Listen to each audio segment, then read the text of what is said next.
ಬಗ್ಗೆ ಮುಕ್ತವಾಗಿ ಸಭೆ ಮಾಡಿದ್ರು. ಸಭೆಯೆಲ್ಲ ಏನೆಲ್ಲ ಚರ್ಚೆ ಆಯಿತು ಅದರಲ್ಲೂ 17 ಅಂಶಗಳಿಗೆ ಉತ್ತರವನ್ನ ಕೇಳಿದ್ದಾರೆ. ಮೀಟಿಂಗ್ ಮುಗಿದಿದೆ, ಅವರನ್ನೇ ಮಾತಾಡಿಸ್ತಾ ಹೋಗೋಣ. ಮೇಡಮ್, ಕ್ವಿಕ್ ಆಗಿ ಹೇಳೋದಾದ್ರೆ ಮೀಟಿಂಗ್ ಅಲ್ಲಿ ಯಾವೆಲ್ಲ ವಿಚಾರ ಪ್ರಸ್ತಾಪ ಆದವು, ಅದರಲ್ಲೂ 17 ಅಂಶಕ್ಕೆ ಉತ್ತರ ಕೇಳಿದ್ದೀರಾ. ಪ್ರಮುಖ ಅಂಶಗಳು ಏನಿದೆ ಅಂತ ಮೊದಲಿಗೆ ಪಾಶ್ ಕಮಿಟಿ ಇದೆಯಾ ಇಲ್ಲ ಅಂದರೆ ಯಾಕೆ ಇರಲಿಲ್ಲ, ಇದ್ರೆ ಎಷ್ಟು ದಿನ ಬೇಕು ನೀವು ನಮಗೆ ಅವ್ರು ಹೊಂದಿದ್ರು. 17 ವಿಷಯಗಳನ್ನು ನಾನು ಮಂಡಿಸಿದ್ದೀನಿ. ಅದೆಲ್ಲ ಹೇಗೆ ನೀವು ಅದು ಹೆಣ್ಮಗಳು ಶೂಟಿಂಗ್ ಹೋದಾಗ ಅಥವಾ ಈಗ ಒಂದೊಂದು ವಾರ ಕರ್ಕೊಂಡೋಗಿ ಒಂದೊಂದು ಕಡೆ ಶೂಟಿಂಗ್ ಇಡ್ತಾರೆ, ಅವರ ಭದ್ರತೆ ರಕ್ಷಣೆ, ಅವ್ರಿಗೆ ವಾಶ್ರೂಮ್ಸು, ಮೆನ್ಸ್ಟ್ರುಯೇಷನ್ ಟೈಮಲ್ಲಿ ಅವಳು ಹೊರಗಡೆ ಆಗೋಂಥ ಸಮಯದಲ್ಲಿ ಅವಳಿಗೆ ಯಾವ ಥರ ಫೆಸಿಲಿಟೀಸ್ ಇರುತ್ತಾ, ನೀವು ಯಾವುದಾದ್ರೂ ಒಂದು ಚೌಕಟ್ಟಿನಲ್ಲಿ ನೀವು ಎಲ್ಲದಕ್ಕೂ ವುಮೆನ್ ಅಂದರೆ ಸಿನಿಮಾ ಅಂತಂದಾಗ ನಾನು ಬರೀ ನಟಿಯ ಬಗ್ಗೆ ಮಾತಾಡ್ತಾ ಇಲ್ಲ, ಎಂಟೈರ್ ಕ್ರೂ ಯಾರ್ಯಾರು ಎಲ್ಲ ಅದು ಆರ್ಟಿಸ್ಟ್, ಮೇಕಪ್ ಆರ್ಟಿಸ್ಟಿಂದ ಹಿಡ್ಕೊಂಡು ಡಿಸೈನರಿಂದ ಒಂದು ಸಿನಿಮಾ ತಯಾರಾಗಬೇಕಂದ್ರೆ ಯಾರ್ಯಾರು ಇನ್ವಾಲ್ವ್ ಆಗಿರ್ತಾರೆ ಎಲ್ಲ ಮಹಿಳೆಯರನ್ನು ಉದ್ದೇಶಿಸಿ ಮಾತಾಡುವಂಥದ್ದೆಲ್ಲ ಇರಬೇಕು. ಆದರೆ ಇವತ್ತು ನಟಿಯರ ಸಂಖ್ಯೆ ಭಾಳ ಕಡಿಮೆ ಇತ್ತು ಬಂದಿತ್ತು ಸಹ.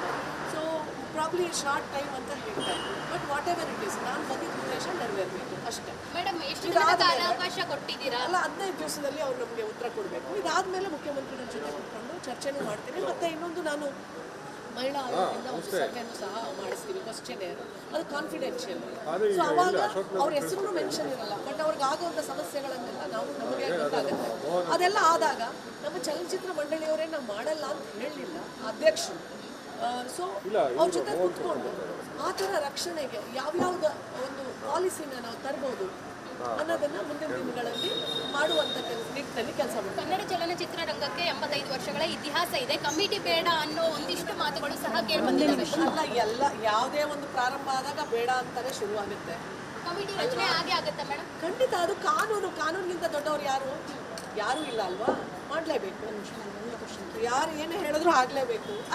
ಅದು ಮಹಿಳೆಯರನ್ನ ರಕ್ಷಣೆಗೋಸ್ಕರ ಮಾಡಿರೋದಲ್ವ ಕಾನೂನು. ಅದು ಪಾಶ್ ಕಮಿಟಿ ಅನ್ನೋದು ಕಾನೂನು.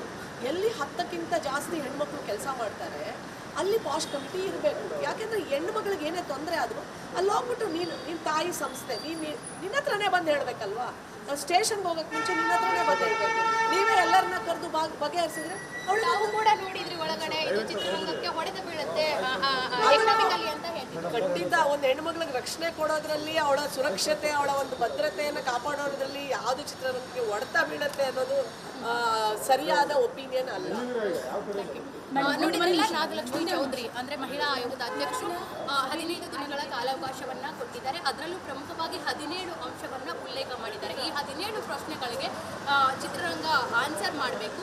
ಒಂದೊಮ್ಮೆ ಕಮಿಟಿ ಬೇಡ ಬೇಕು ಅಂದ್ರೆ ಅದಕ್ಕೆ ಸೂಕ್ತ ಉತ್ತರಗಳನ್ನ ಕೊಡಬೇಕು. ಒಟ್ಟಾರೆ 10 ಜನಕ್ಕಿಂತ ಹೆಚ್ಚು ಮಹಿಳೆಯರು ಒಂದ್ ಕಡೆ ಕೆಲಸ ಮಾಡ್ತಾ ಇದ್ದಾರೆ ಅಥವಾ ಮಹಿಳೆಯರ ಕೆಲಸ ಮಾಡುವಂತಹ ಜಾಗದಲ್ಲಿ ಕಮಿಟಿ ರಚನೆ ಆಗಲೇಬೇಕು, ಅದು ಕಾನೂನು. ಅದರ ವಿರುದ್ಧವಾಗಿ ಯಾರು ಕೂಡ ಹೋಗಬಾರ್ದು ಅನ್ನೋ ಮಾತು ಕೂಡ ಹೇಳಿದ್ದಾರೆ. ಆದಷ್ಟು ಬೇಗ ಈ ಸಭೆಯ ಬಗ್ಗೆ ವರದಿಯನ್ನ ನಾನು ಸಿಎಂಗೆ ಸಲ್ಲಿಸ್ತೀನಿ ಅನ್ನೋ ಮಾತು ಕೂಡ ನಾಗಲಕ್ಷ್ಮಿ ಚೌಧರಿ ಮಹಿಳಾ ಆಯೋಗದ ಅಧ್ಯಕ್ಷೆ ಹೇಳಿದ್ದಾರೆ. ಕ್ಯಾಮ್ರಾ ಪರ್ಸನ್ ಮಧು ಜಿ ಜೊತೆ Savitha Ramachandra, republic Kannada, Bengaluru. POSH committee ಇದೆಯಾ ಮತ್ತೆ ಕೆಲಸ ಮಾಡುವಂಥ ಹೆಣ್ಮಕ್ಳಿಗೆ ಯಾವ ಥರ ಭದ್ರತೆ ಇದೆ ಅಂದರೆ, ಫಿಲಮ್ ಇಂಡಸ್ಟ್ರಿ ಅಂದರೆ ಬರೀ ಆ್ಯಕ್ಟರ್ಸೇ ಅಲ್ಲ, ಇಡೀ ಡಾನ್ಸರ್ಸ್ ಇರ್ಬೋದು, ಹೆಲ್ಪಿಂಗ್ ಪೋಷಕ ನಟಿಯರಿರ್ಬೋದು, ಸಿಂಗರ್ಸ್ ಇರ್ಬೋದು, ಡಬ್ಬಿಂಗ್ ಮಾಡೋರು ಇರ್ಬೋದು, ಪ್ಲೇಬ್ಯಾಕ್ ಅಂದರೆ ಬ್ಯಾಕ್ ಸೈಡಲ್ಲಿ ಕೆಲಸ ಮಾಡೋರು ಇರ್ಬೋದು, ಲೈಟ್ ಅಂದರೆ ಲೈಟ್ ಮ್ಯಾನ್ ಬದಲು ಲೈಟ್ ವುಮೆನ್, ಯಾರ್ಯಾರು ಎಂಟರ್ ಟೆಕ್ನಿಕಲ್ಲಿ ಸಿನಿಮಾ ತಂಡಕ್ಕೆ ಯಾರು ಇನ್ವಾಲ್ವ್ ಆಗಿರ್ತಾರೆ ಪ್ರತಿಯೊಬ್ಬರ ಮಹಿಳೆಯರು ಕುರಿತು ಮಾತಾಡಬೇಕು ಅಂತ ಹೇಳಿ ಇದು ಇವತ್ತು ಮೀಟಿಂಗು. ಆಮೇಲೆ ಎರಡನೇದು, ಇವ್ರು ಯಾವ್ಯಾವ ಥರ ಸವಲತ್ತುಗಳನ್ನ ಕೊಡ್ತಾರೆ, ಇವ್ರದ್ದೇ ಆದಂಥ ಯಾವುದಾದ್ರೂ ಪಾಲಿಸಿ ಇದೆಯಾ, ಯಾವುದಾದ್ರೂ ಹೆಣ್ಮಕ್ಳಿಗೆ ಏನಾದರೂ ತೊಂದರೆ ಆದರೆ ಯಾವ ಥರ ಅರೇಂಜ್ಮೆಂಟ್ಸ್ ಮಾಡ್ಕೊಂಡಿದ್ದಾರೆ. ಈಗ ಕೆಲವೊಂದು ಕಡೆ ನನಗೆ ಗೊತ್ತಿರೋ ಹಾಗೆ ಈಗ ಕರ್ಕೊಂಡು ಹೋಗ್ತಾರೆ ಏನಕ್ಕೆ ಶೂಟಿಂಗ್ ಕರ್ಕೊಂಡು ಹೋದಾಗ ಅಲ್ಲಿ ಹೆಣ್ಮಕ್ಳಿಗೆ ಟಾಯ್ಲೆಟ್ ಆದರೆ ಹೆಂಗೆ ಅಂದರೆ ಅರ್ಜೆಂಟ್ ಆದರೆ ಕೆಲವೊಂದು ಕಡೆ ನೀರೇ ಕುಡಿಬೇಡ ಅಂತಾರಂತೆ, ಅದಕ್ಕೆ ಟಾಯ್ಲೆಟ್ಸ್ಗೆ ಹೋಗ್ತಾ ಇರ್ತೀವಿ ಅಂತೇಳಿ. ಆಮೇಲೆ ನಮ್ಮದು ನಾರ್ಮಲ್ ಮೆನ್ಸ್ಟ್ರುಯೇಷನ್ ಪೀರಿಯಡ್ಸ್ ಪ್ರತಿ ತಿಂಗಳು ಇದಾದಾಗ ಅಲ್ಲಿ ಪ್ಯಾಡ್ಸ್ ವ್ಯವಸ್ಥೆ ಆಗಲಿ, ಬಾತ್ರೂಮ್ ವ್ಯವಸ್ಥೆ ಆಗಲಿ, ಒಂದೇ ಪ್ಯಾಡಲ್ಲಿ ಇಡೀ ದಿನ ಇರುವಂಥ ಸ್ಥಿತಿಗಳು ಇರ್ತಾವಂತೆ. ಇರ್ತಾವಂತೆ. ಸೊ ಇಷ್ಟು ಎಲ್ಲಗಳನ್ನು ಈಗ ನಾನು ಈಗ ಮೀಟಿಂಗ್ ಕರೆದು ಇಲ್ಲಿನ ಯಾವ್ಯಾವ ಥರ ಸಿನಿಮಾ ತಂಡದಲ್ಲಿ ಕೆಲಸ ಮಾಡುವಂಥ ಹೆಣ್ಣು ಮಕ್ಕಳಿಗೆ ಯಾವ್ಯಾವ ಥರ ಅನುಕೂಲಗಳಿದ್ದಾವೆ, ಯಾವ್ಯಾವುದಿಲ್ಲ, ಇದೆಲ್ಲ ನಂತರ ನಾನೊಂದು ಪ್ರತ್ಯೇಕವಾಗಿ ಕಾನ್ಫಿಡೆನ್ಷಿಯಲ್ ಸರ್ವೆ ಎಲ್ಲ actress including the entire cost, ಅಂದರೆ ಸಿನಿಮಾ ಅಂದಾಗ ಡಾನ್ಸರ್ಸು ನಾನು ಹೇಳಿದ್ನಲ್ಲ, ಪ್ರತಿಯೊಬ್ಬರಿಗೂ ಕಾನ್ಫಿಡೆನ್ಷಿಯಲ್ ಸರ್ವೆ ಒಂದು ಮಾಡಿಸಿ ಆ ಸರ್ವೆಯ ಏನು ರಿಪೋರ್ಟ್ ಬರುತ್ತೆ ಅದನ್ನು ತಗೊಂಡು ಅದಾದಮೇಲೆ ಮುಖ್ಯಮಂತ್ರಿಗಳ ಜೊತೆ ಕುತ್ಕೊಂಡು ಇದನ್ನು ಒಂದು ಹೇಮಾ ವರದಿ ಯಾವ ಥರ ಆಯಿತು ಅದೇ ಥರನೇ ಕರ್ನಾಟಕದಲ್ಲೂ ಒಂದು ಕಮಿಟಿ ಆಗಬೇಕು ಅಂತ ನಾನು ಶಿಫಾರಸ್ನ ಆ ಸರ್ವೆಯ ಮುಖಾಂತರ ನಂತರ ದಿನಗಳಲ್ಲಿ ಮಾಡುವಂಥ ಮೇಡಮ್ ಈಗ ಒಂದು ಏನು ಗೊತ್ತಾ ಮ್ಯಾಮ್, ಇವಾಗ ಆ್ಯಕ್ಟಿಂಗ್ ಮಾಡುವಂಥ ಸಂದರ್ಭದಲ್ಲಿ ಟಚಿಂಗ್ ಆಗಿರುತ್ತೆ, ಇನ್ನೊಂದೇನೋ ಆಗಿರುತ್ತೆ, ಅದನ್ನು ಈಸಿಯಾಗಿ ಅವ್ರು ಹೇಳ್ಕೊಳಕ್ಕೆ ಆಗಲ್ಲ.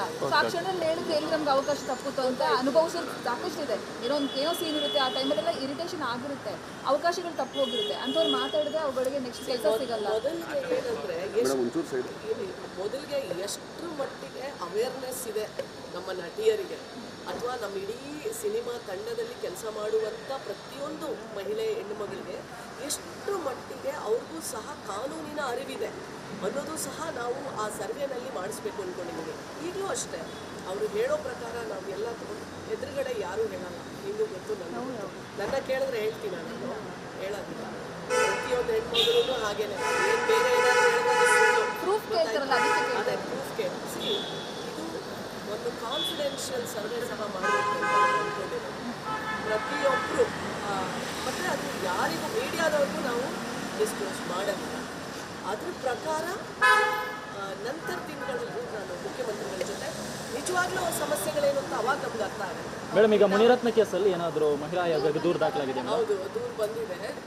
ಕಾಂಗ್ರೆಸ್ನ ರಾಜ್ಯ ಮಹಿಳಾ ಅಧ್ಯಕ್ಷರು ಸೌಮ್ಯ ರೆಡ್ಡಿ ಅವರು ಕಂಪ್ಲೇಂಟ್ ಕೊಟ್ಟಿದ್ದಾರೆ. ಸೊ ನಾನು ಅದನ್ನು ಸುಮೋಟೋ ಕೇಸ್ ಸಹ ಈ ಕೇಸಲ್ಲಿ ಮಹಿಳಾ ಆಯೋಗ ಎಂಟ್ರಿ ಆಗುತ್ತೆ ಮೇಡಮ್? ಅಂದರೆ ಎಂಟ್ರಿ ಏನಾಗುತ್ತೆ, ಅಂದರೆ ಸುಮೋಟೋ ಆಲ್ರೆಡಿ ಅವ್ರನ್ನ ಅರೆಸ್ಟ್ ಮಾಡಿದ್ದಾರೆ. ಸೊ ಕಾನೂನು ಪ್ರಕಾರವಾಗಿ ಕ್ರಮ ಜರುಗುತ್ತೆ. ನಾವು ಅದನ್ನೇ ಒಂದು ನಾವು ಕೊಡಬೇಕಾಗತ್ತೆ. ನಾವು ಏನು ನಮ್ಮದು ಆ್ಯಕ್ಷನ್ ಇರಲ್ಲ, ನಾವು ರೆಕಮೆಂಡಿಂಗ್ ಬಾಡಿ ಅಷ್ಟೇ. ನಾವು ರೆಕಮೆಂಡ್ ಮಾಡ್ತೀವಿ, ಅವ್ರಿಗೂ ಒಂದು ಕೇಸ್ನ ಸುಮೋಟೋ ಕೇಸ್ ದಾಖಲು ಮಾಡಿಕೊಂಡು ಅವ್ರಿಗೂ ಒಂದು ನೋಟಿಸ್ ಕಳಿಸ್ತೀವಿ, ಯಾಕೆ ಏನು ಮಾಡಿದ್ರಿ ಅದಕ್ಕೆ ಅವ್ರು ಉತ್ತರ ಸಹ ಕೊಡಬೇಕು. ಅದಂತೂ ಖಂಡಿತ ಮಾಡ್ತೀವಿ. Thank you. ಕ್ಯಾಪ್ಟನ್ ಅರ್ಜುನ್ನ ಕೊಂದಿದ್ದು ಯಾರು? ಅವ್ರ ನರೇಟಿವ್ ಎಲ್ಲಿ ತಂದಿಟ್ಟಿದ್ದಾರೆ ಅಂತಂದ್ರೆ ಸಂಪತ್ತನ್ನ ಹಂಚಿಬಿಡೋದು ಅಂತ. ಇದು ಸರ್, ಇದು ಸ್ಟುಡಿಯೋ ಇದು.